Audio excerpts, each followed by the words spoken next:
I kind of hinted at it earlier. Discovery mode is a new-ish thing from Spotify. So it's basically their attempt at doing a kind of free stream promotion. So if your distributor works with Spotify for Discovery mode, then you can go in and opt in for a reduced royalty rate that's going to boost your song in the algorithm. So you are getting paid less, and that amount less is different for every distributor. That is a contract that Spotify makes with them. But you're able to kind of boost your song in the algorithm and get a few more streams. And in most cases, we've seen that your income from Spotify does not change, but your streaming numbers do. So if you're making $500 a month from Spotify, then you're going to keep making $500 a month off Spotify, highly likely. But those streaming numbers and stuff are going to boost, which is great for like before a release, or if you're trying to book a show and you just need your stats to look a little better. Things like that are super helpful. And then the last thing is a well-planned release strategy. So I'll let Audrey talk a little bit about that one. Oh no, that one's me. I can talk about how we do it. We can both talk about it. So one thing that we've seen work a lot, and I've actually done panels at different conferences entirely about this, is something called a waterfall strategy, where you're kind of working the system to be able to get Spotify and other DSPs to look at your album or EP more than anyone else's. So you're just kind of working the system with singles, one after another consecutively, and building off of it so that you can get the most promotion from the DSPs. I'm not going to go into all of waterfall strategy here because, like I said, I've done entire panel sessions on it and it would take me forever. But there are ways to manipulate your release strategy in a way that's going to extend it and get you more exposure, and that will eliminate the need for a bigger budget, because the more people see your name, the more they're going to remember. And that's the goal here. So. Yeah, I think I'll just add, we do a lot of singles leading into an album with our artists. Sometimes even half the album will be released as individual songs before we get to the album. With those, when we're looking at the Trey Wellington graphic and you see all those discovery pieces from playlist and editorial, as you're doing those singles, you get to pitch every single song for playlisting placement. Once you get to an album, you get one more song that you can pitch. So if you rush into that album cycle, you are basically limiting what you can focus on, whereas if you do all those songs ahead of time, you can say something, focus on each of those individually, which we find our artists really love because they want to talk about their individual songs that they chose to record. But it just gives you a higher chance at getting on those playlists and reaching more people. Yeah. All right, so moving on to It's Too Complicated. I hear this, especially with older artists, a lot, that they don't know how to work Spotify for Artists, or they don't know how to do social media, or whatever it is, that the technological stuff is just too complex for them. And my advice there is take it one step at a time. There are a lot of things out there that you can learn to do. There are a lot of things that you can be doing, but you're not going to get any of it done if you're too stressed and overwhelmed with trying to do all of it.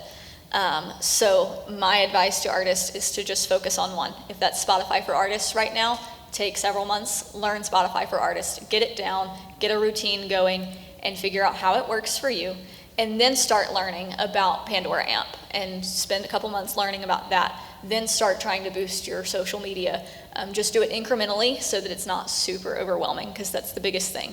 There are tons of resources that Audrey's about to talk about that are going to help you to learn to navigate those platforms.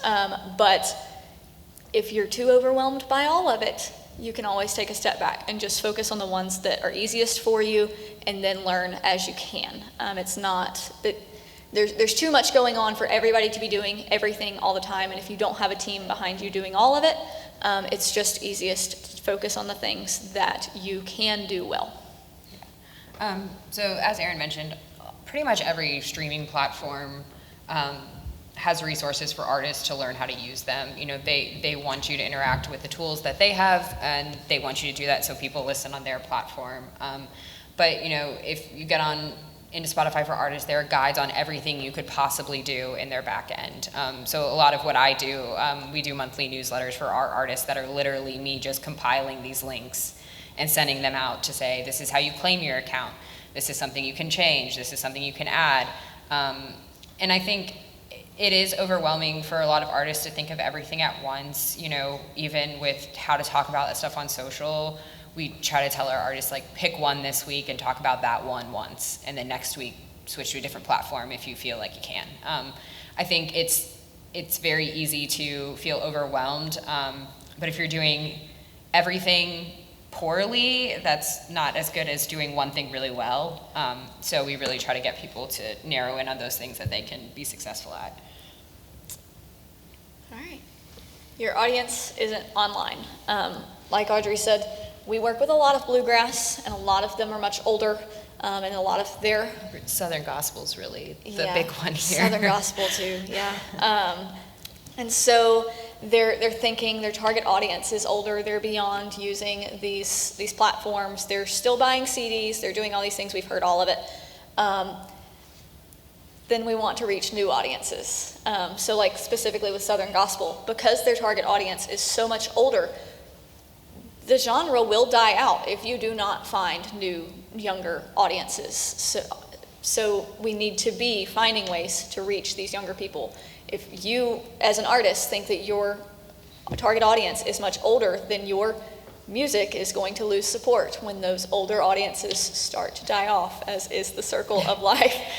So the goal here is to get in these younger places, get into these marketplaces where you think your target audience isn't, and to build new audiences to make yourself a little bit more broad. And if you look at any data from the streaming platforms about their listeners, right? So like Spotify releases a report every year that has that information, and the average listener is not listening to one genre only, which I think is a big like misconception that people have. Is like, you know, I was doing a panel for, I live in Asheville, North Carolina, and I was doing a panel for roots music there where they were bringing in all these local artists to do a collaboration album, and someone in the room was like, well, we're not Taylor Swift fans. And I was like, I bought my tickets last week, right?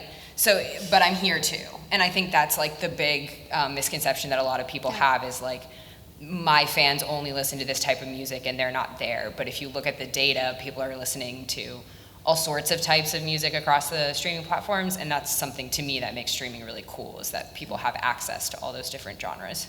Yeah. So some quick data that I was able to pull up after Audrey and I talked about this last week was that 73% of Spotify users are 18 to 35, and the rest are above 35. So that 27% is still 27% that could be listening to your music, or you could be reaching the 18 to 35 range. And then the other one was 23% of Apple Music users are above 55. Another 23 are 25 to 34. 22 are 35 to 44. 15% are 45 to 54, and 17% are under 25. So that's a lot of numbers, but basically it tells me that across the board, Apple Music has a wide range of ages that are listening to it. It's not just like Spotify, where everybody is pretty much 18 to 35. So you've got pretty much whoever your audience is, they're there. It may range in sizes from, you know, platform to platform, but your audience is there. Yeah, and I think too, like we see a lot of this where, you know, we have people like older people don't stream, but a lot of them now have voice speakers in their house, so they're asking it to play something, which is streaming. They just don't think about it as streaming. And like smart TVs, all that sort of thing. Like my dad does not do technology at all, and he doesn't stream, but he's like, oh, I asked the TV to play AC/DC today, and it did. And I was like, oh, so you are doing that. So I think there is ways that audiences that you don't expect are doing that and accessing it. They just don't necessarily call it that. Yeah. And I mentioned this previously too. Pandora and Amazon, we've seen have a high percentage of those numbers that are listening from bluegrass, Southern Gospel, and those kind of more niche areas for reasons like Alexa being able to say, hey, play Trey Wellington, and she does. And so those things, while they're not bringing in as much money as Spotify or Apple Music or, you know, whatever, they don't have the same wide listener base. They do have a listener base, and I had a professor in college tell me one time, and I use it weekly, that 100% of nothing is still nothing. So go, you know, you want to go after whatever it is that you can get. So, all right, moving right along. Digital Flame is flame. Digital fame is fleeting. So a show of hands is in here. How many of you guys have heard the 1,000 true fans theory? Yeah, a couple? Okay. So for those that aren't familiar with it, the idea is that if you can find 1,000 fans that are willing to spend $100 on your music per year, you're making a six-figure career as a musician. I know that probably seems a little out there, but it means that you don't have to achieve digital fame in order to have a successful career in the music industry. You can maintain a decent life. I'm sure not making six figures right now. So you can maintain a decent life and have a way to sustain a really awesome career in music just by reaching 1,000 true fans. Now we hope that you have a lot more than 1,000 fans, but not all of them would be willing to spend $100 a year on your music, likely. So the goal is just to try and build connections with those people, which we'll do through consistent, compelling content. So on social media and all of these platforms, the thing that we're doing is being consistent. Whether that's once a week or twice a week, and we'll talk about that a little bit more later, or 3 times a week, whatever your sweet spot is, it just needs to be consistent, and it needs to be compelling to your audience. You have to know who the people are you're trying to reach and create content or do things on the internet that are going to reach those people. You've got to find where they are, and you've got to do something that will connect with them. Otherwise, they really don't care.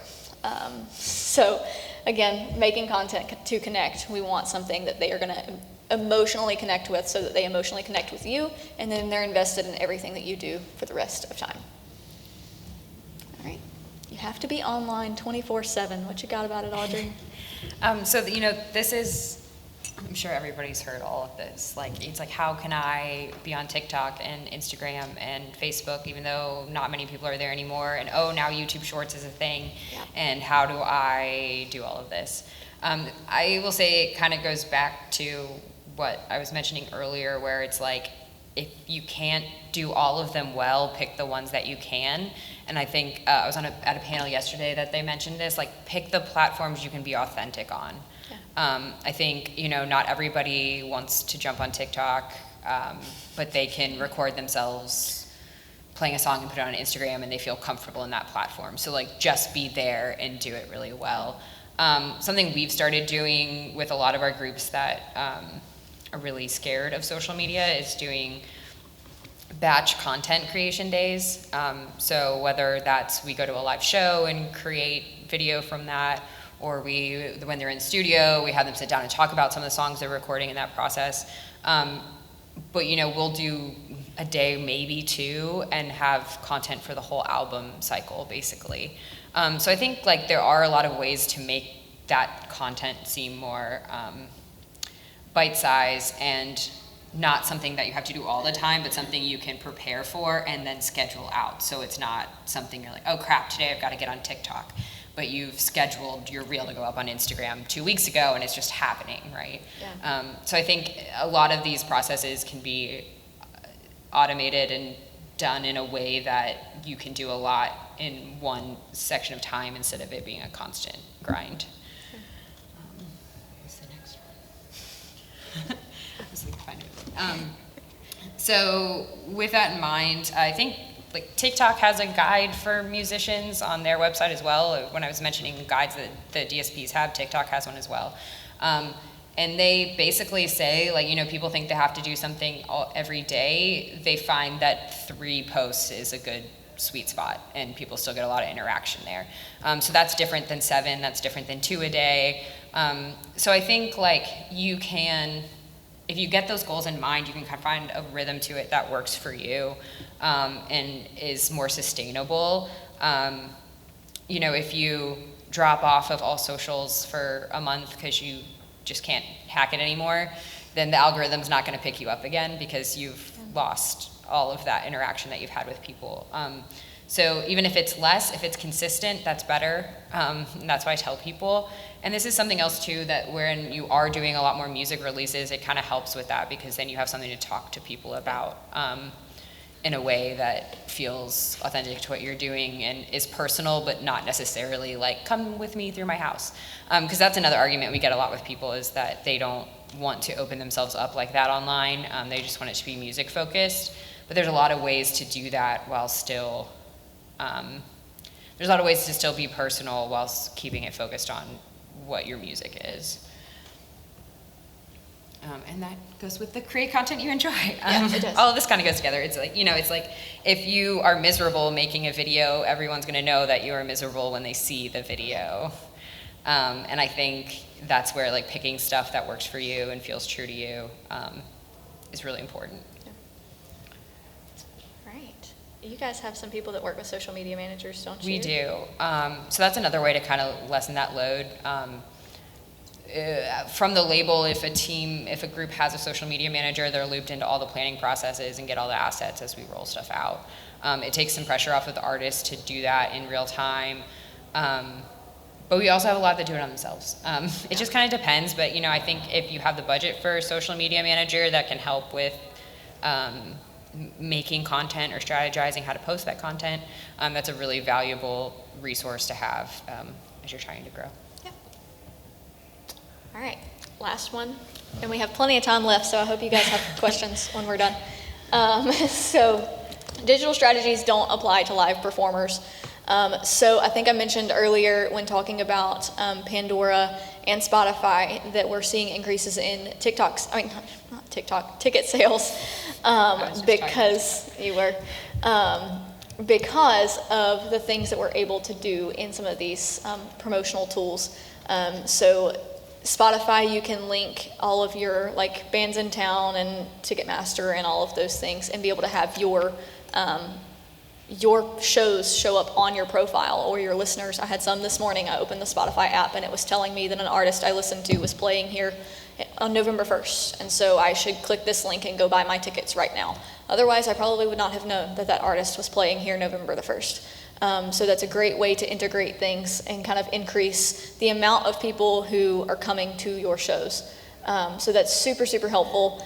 Pandora's is very similar. I mentioned that they have like radio liners basically, or artist audio messages is what they're called. You can do that for live events as well. So anything that is done through Ticketmaster and one other, I can't remember off the top of my head, but if you ask about it, I'll try to remember. You can go in and basically like geo-target the listeners of yours that are in that area. So when they hear a song of yours, they're gonna hear, hey, this is Taylor Swift and I'm playing in Nashville on November 1st, and I would love to see you there. Here's a link to buy tickets. So you can hear from that artist asking you personally to come see their show. And so it's a great way to ensure that you're bringing in fans to that show that are actually interested in you, and just kind of get a step up on your marketing. This is also super helpful with festival promoters or any kind of booking promotion, because they're looking for those stats. They're going to tell you how many butts are in the seats, right? So if you can tell them, like, you have this data that says I have this many listeners in this area and I'm promoting to them directly to get them to this show, it's super, super helpful, and they like that a lot. So yeah, we also kind of find that in the past, if somebody wanted to book you on something, they'd look at your Facebook and see how many followers you had there, and now they're looking at your Spotify numbers. It's Spotify because their data is readily available. Yeah. Not that it's like the best way to do it, but it's what they can see. And by doing that and having that presence there, you're telling someone who might be looking to book you that there's people listening to you and interested in seeing you. And as Erin said, like with all that data that you get from all these platforms, you can really see, like, even if you've never been there, you might be like, oh, I have a huge following in New Mexico. Like, I should probably go play a show there. So it gives you a lot of information that can be used for your live performing career. And a lot of that stuff is just very valuable when you're looking to kind of expand and get out past where you've already been touring. I think one thing I skipped over too is, have people in here heard of Chartmetric, and do you use it? No? Okay, some of you do. So Chartmetric is basically a platform that pulls together all of your streaming data from Spotify, Apple, Deezer, Amazon, and YouTube. And so you can see playlists, you can see how it's performing, you can see regional data, and so you can take that information, again, to the promoters and say, hey, these are the people that are in this area. This is the crowd that I could draw in. So that's super helpful, and Chartmetric's super helpful on many different fronts. So we recommend it to all of our artists. And basically, it can kind of serve as your digital resume. All of these things, all of these tools can. Where you're wanting to show people that are looking to book you for live shows exactly who you are as an artist and what you can draw, because they're not concerned with whether or not they like your music most of the time. They're concerned with the amount of money that you can draw in for that event, right? How much beer can they sell? How much food can they sell? How much merch? What percentages of that merch they can take? That's their concern. They want to make money off of your presence there. So having all of that data allows them to see what assets you can bring to the table for their event. Yeah, I also think too, with all of these different platforms and social media tools, it's unique in that you can really craft your own story and what you want to show people and make it all match and make it really cohesive. I think, if you're just relying on somebody reviewing your album and they don't say what you wanted them to say, then that's what's out there for people to find. Whereas if you're using all these tools and you can kind of create this persona and let people know what you're all about, that can be really powerful. And I think it is really great to be able to control all of that yourself and not have to rely on other people to kind of pick up on your message and then spread it. You can just do that. Yeah. All right, so that is all that we have on the 7 doubts about digital, and I feel like we have some questions. I hope we do. We have time. Yeah, you have plenty of time, so if you've got questions, pick our brains a little bit. Hi, thank you. Actually, we are promoters from the UK. Yeah. Okay. We run festivals and gigs in the UK. But one of the points that I would make is, unlike buying a CD or whatever, what someone does sitting in Seattle or thousands of miles away from us can have a ripple effect on the UK. Yes. Because like you say, not only do we look at some of the metrics, whether it's Facebook followers or Spotify or whatever, the audience does as well. Yes. And the point that you made there about collaborating, if you like, with festival promoters is huge. Yeah. Because the more content, digital content, that we can be provided for, with the more we're able to promote you as an artist. Yeah. And I think that that's something that quite a lot of artists don't really get. Correct. That if we're pushing you, that's not just, the implication's not just to sell tickets for us. Yeah. And I love this concept about making money from festivals. I'm not sure I identify with it, but I love the concept. Depends on the festival, It right? does. It does. But that collaboration, that input into the process, whether it's videos, but particularly new content, new music, is hugely helpful. Yeah. It really is. And as a fully paid up dinosaur who has a vast album collection, I do listen to some streaming stuff for discovery purposes, mainly to hear artists. Yeah. But the other point I would make with regard to, shall we say, the analog, the old style, what we're seeing certainly in the UK is an astounding number of people who claim they no longer have a CD player. Yeah. So we're seeing, because we handle all the merchandise for the artists that play for us, we're seeing they come with the stacks of CDs and they're taking away pretty much the same stack of CDs. Yeah. And it's amazing. Vinyl, that shifts. Yes. I think with live shows, something that we see is that if people come to the merch table, they're wanting a souvenir. If sometimes that might be a CD, but they probably have streamed it already. Yeah. I think a lot of people who are buying physical music formats is because it's not to listen to it for the first time, it's because they loved it and want to hear it in vinyl or want to have this tangible thing that's a souvenir from a show they went to. So we really encourage our artists to get really creative with other merch, because at the end of the day, they probably will make a little more money on it, and most fans are looking for that. It's just something to remind them of this night that they had or this festival they went to. So we really encourage people, even if they have a CD, to not make that the only thing that's available. Yeah. I had a like aha moment several years ago when I was producing my first record. I was working with my graphic designer, and she had never done graphic design for a CD before. And so I was like, okay, I'll bring a stack of CDs and we'll go through like what elements of it I like and what I don't, so we can figure out what to do for my CD. And I'm sitting here going through this stack of CDs that I brought, and every single one of them was signed.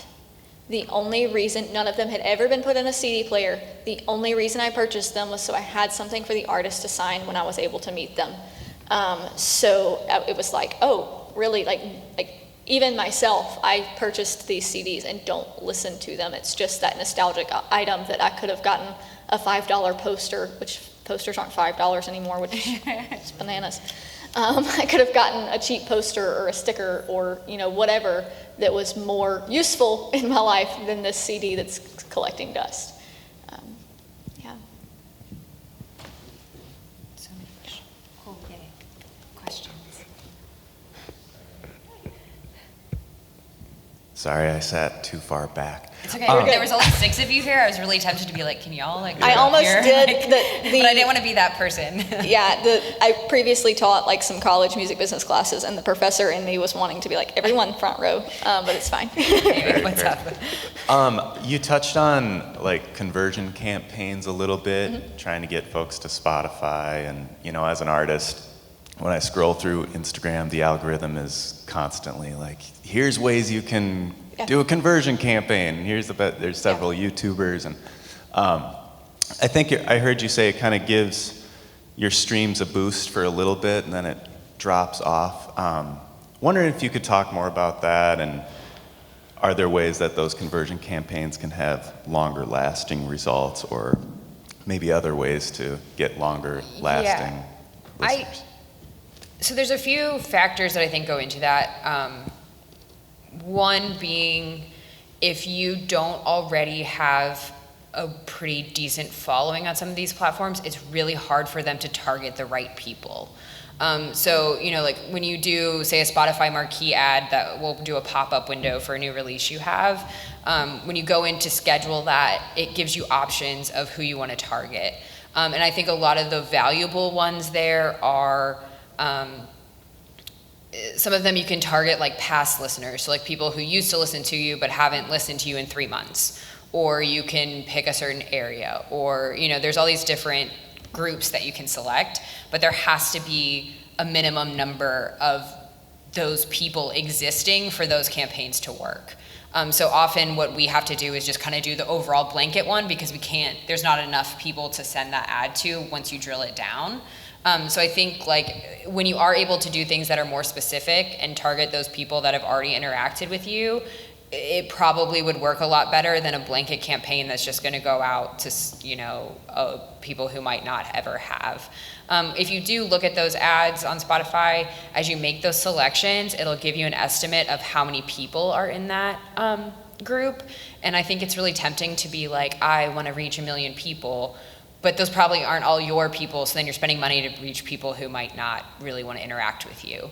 So I think in those cases, like if you are at a point where you can drill down, they could have a lot of success there if you're able to get to those people who have already interacted with you elsewhere.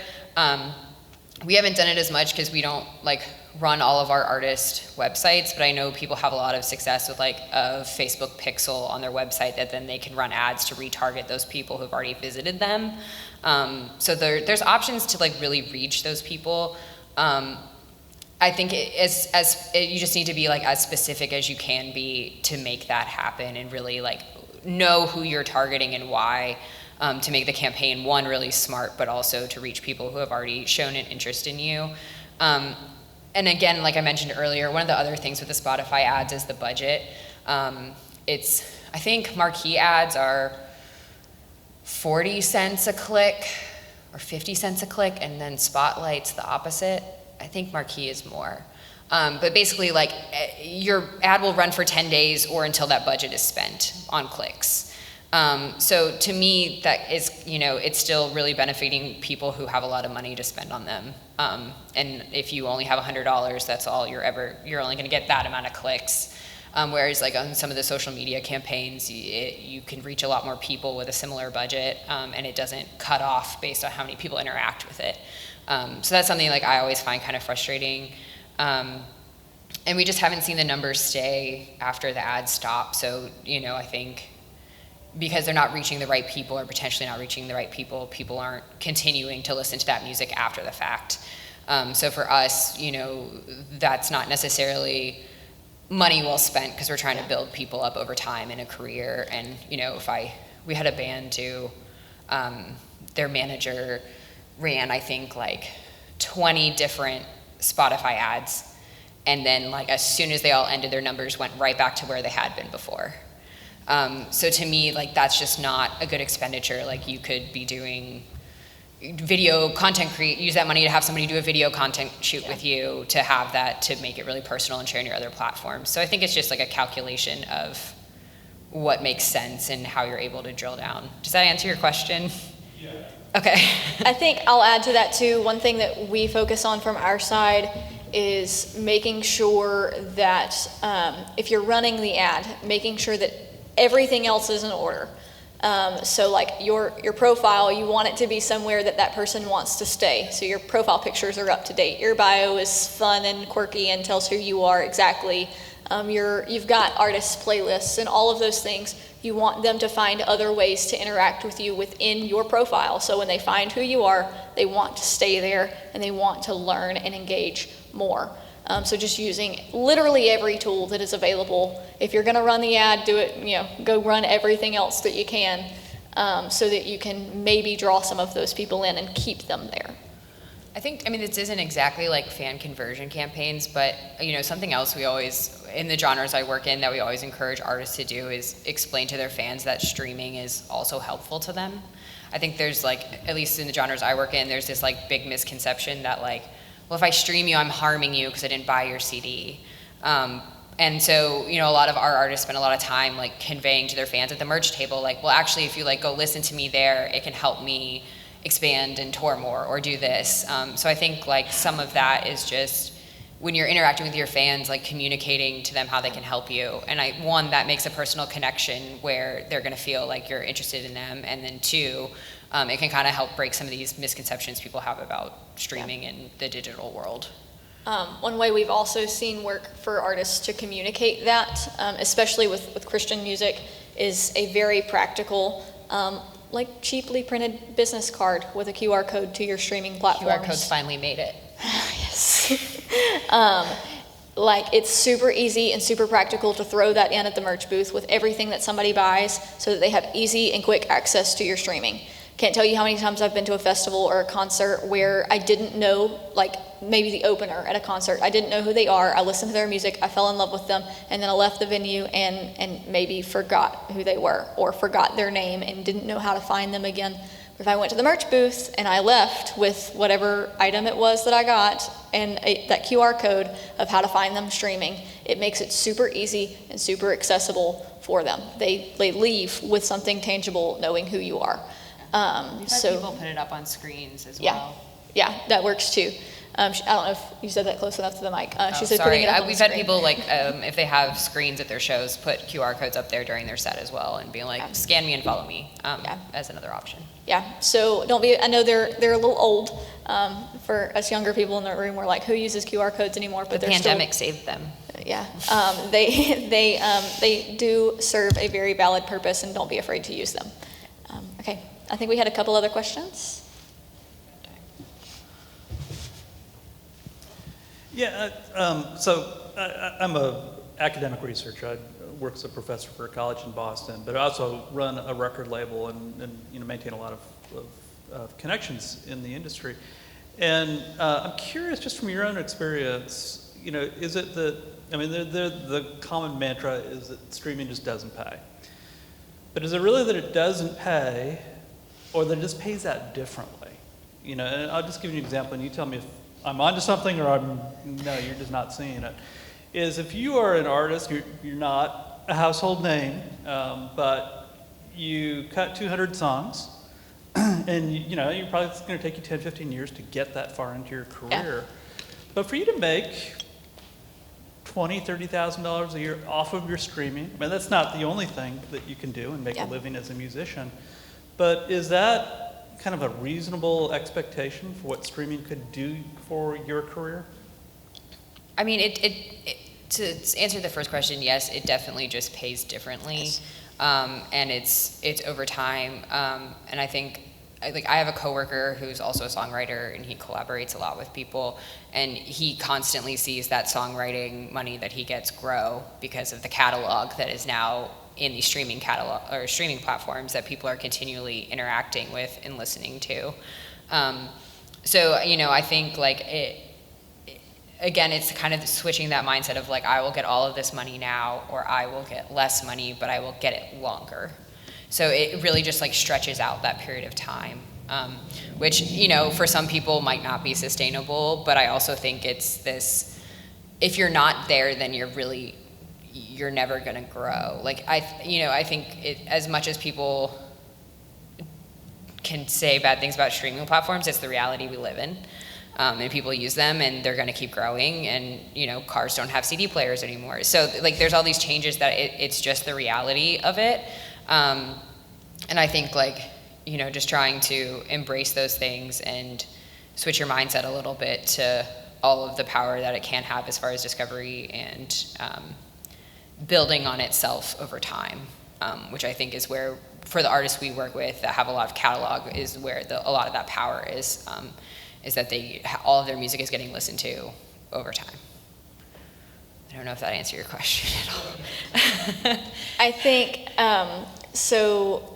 looking back at music over history, the sales of the product it's rarely been the only thing that's driving the income of an artist. You're looking at touring, you're looking at merch sales, all of these other things. So I think it's, like Audrey said, it's just that it's different.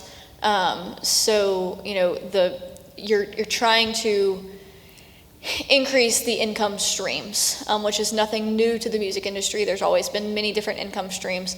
It's why sync is so big right now, getting your song in TV and film, because it is the biggest income stream at the moment. But we'll continue to see shifts, and right now, streaming is low, and it's probably going to be that way for a long time. So it's using your music should be the center of the wheel. This is the thing that everything else in your career is centered on, and then you have all of the spokes outward that are pouring into it that are allowing you to do your music. That merch sale is funding everything else. Your tour is funding your music, and the sync royalties are funding continual music. Everything should point back to that center point of your music, but it's not the only thing. Yeah. And especially in bluegrass specifically, something we talk to a lot of our artists about is wanting a career as a musician is different than having a career in music, which what we mean by that is that there's a lot of other things that you can do that are music focused and help you, but provide for additional income streams. So in the bluegrass world, a lot of people teach lessons, and a lot of it's virtual now, and they do that. If you are able to write songs for other artists who then cut your songs, and you can get paid off of that. So I think now more than ever, you have to kind of bring all these pieces together to make your career viable.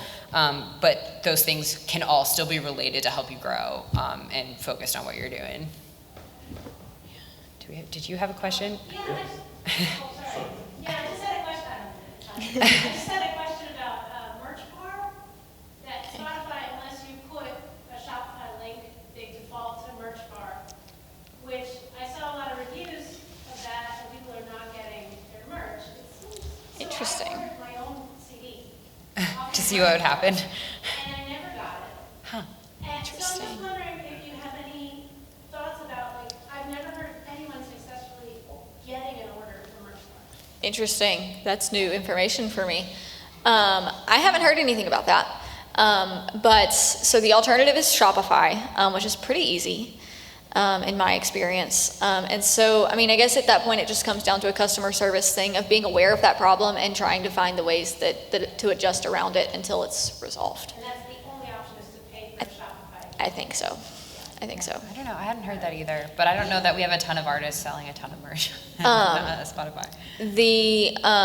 The alternative is to use ways to direct them to your to another website, whether that's your owned website or, whatever. But making, Can't do that on Spotify, like the merch little tab is kind of. yeah. So what I'm saying is like, in your linked, I don't know what it is. In your bio, link your website or your social media, making sure all of those are linked so they can find your website other ways, which sucks that you can't use the platform directly, but Spotify is typically really, really great about working out those kinks fairly quickly. It may take them a while to find what the issue is, but once they do, it will resolve eventually. So I would say just keep an eye on it. And I have not heard that either, but like you said, I don't think we have a ton of people who, I don't know what's going on here, okay, who use it like religiously. So. An alternative, another potential source of income for artists might be having invested all this time in learning about social media, learning about digital and all the rest of it, is find dinosaurs like us who are not so comfortable in that medium. Mm-hmm. We were, back in the UK, we worked with a duo who we'd known for a long time, but then they appeared in a panel like this and demonstrated they knew everything about how this all worked, yeah. Which scares the living bejesus out of us. But we then engaged with them, yeah, to work with us in our events. Yeah. So that was another income stream from them, where they're simply leveraging the knowledge, yeah, that they've gathered, yeah, for promoting their own activities. Yeah.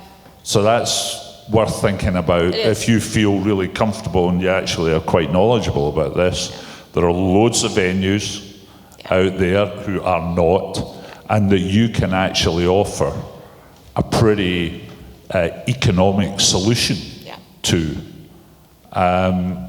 in terms of dealing with their social media. And I'm much more, I mean, what these guys can do compared to what we were able to do previously in social, yeah, media, yeah, was night and day. Yeah. From the very off. Yeah. And that goes for everything beyond just social media and things like that. It's like, don't be afraid to reach out and build your team with other people, because you can't know it all. There's no possible way. It changes literally every day. And so if that's not your cup of tea, and you've got the relationships and or the budget to do it, then outsourcing is always a really good option. So yeah, thank you for making that point. I think we're at time. Yes, I think so. But were there any more questions? Just checking. We started a little late, so no. Okay. Okay, awesome. Well, thank you guys for joining us.